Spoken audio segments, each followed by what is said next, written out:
जिमला जायचंय ना? नाही, कुठे? अगं चल की, तू आणि आता आ करत होतीस, पाठ दुखत होती की काय? पण ऐकून तर घे. अगं नाही ऐकायचं, चल आता जिमला जायची वेळ झाली, ट्रेनर वाट बघतोय. मी आज नाही येणार, जा तू एकटीच. का? काय झालं? आज माझा गाण्याचा क्लास लावलाय ना. आज माझा गाण्याचा क्लास लावलाय ना. माझ्या टीचरनी म्हटलंय आय एम अ नॅचरल.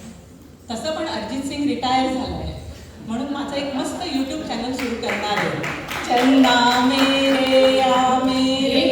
एक मिनिट गरीबो की अरिजित सिंग, रोज 4 वेळेला जरा प्रॅक्टिस कर, 2-4 वर्ष छान मस्त गाणं शिक आणि मग ते चॅनल वगैरे काढ ना.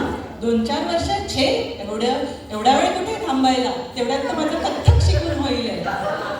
ट्रेंडिंग ऑडिओ सुद्धा शोधून ठेवलेत माझ्या डान्स रीलसाठी. बापरे, हाय ग, तू कथ्थक शिकायला घेतलंयस आता? मग काय, क्लासचे पैसे भरलेत मी 1.5 वर्षाचे. नेमका गाण्याचा क्लास आढळवा आला ना, म्हणून नाही तर मी कथ्थकच्या क्लासला पण गेले असते. बापरे, दांडगा उत्साह आहे ग तुझा. या सगळ्या ह्याच्यामध्ये तब्येतीची काळजी घे म्हणजे झालं. नाही, त्याची तू चिंताच करू नको. सध्या ओमॅड करते ना मी. ओमॅड? अगं 1 meal a day. My God, अगं मॅड, आधी तू काहीतरी वेगळं डाएट करत होतीस ना, त्याच्या आधी काहीतरी भात सोडला होतास, आता हे काय भूक हरताल करतीस सगळं संपणार आहे की काय? नाही सॉरी, नाही, त्याच्यात खूप कार्ब्स आणि फॅट्स असतात ना. अगं स्वतःचे फॅट वाढतायत ते बघ एकदा, त्याच्यासाठी तरी जिमला चल.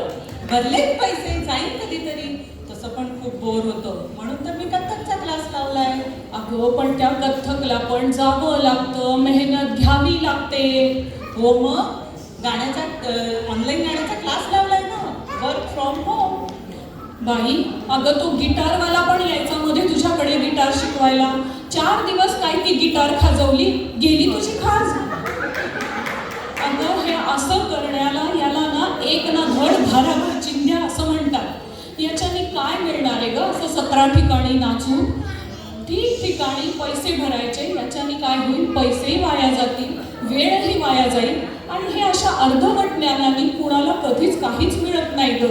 हे आमचे हे पण असंच साकत असतात. पण तुम्हाला एक सांग, मी फावल्या वेळात करू काय? तुला एक सांगू, एल्सबरी मराठी मंडळ आहे ना, हे 4 वर्ष झाले गुढीपाडवा इतका छान आनंदाने उत्साहाने साजरा करतात. चल ना, या वेळेला काहीतरी नवीन सादर करूया, म्हणजे तुला बोर पण होणार नाही आणि आपल्याला मज्जा पण येईल. अगं बाई, होच की. थँक्यू वासंती. हे असं तुमच्या आयुष्यामध्ये पण कोणीतरी घरसोड करणारं असेलच ना, त्यांना सांगा एकच काहीतरी नीट नेमाने करा आणि आनंदी राहा.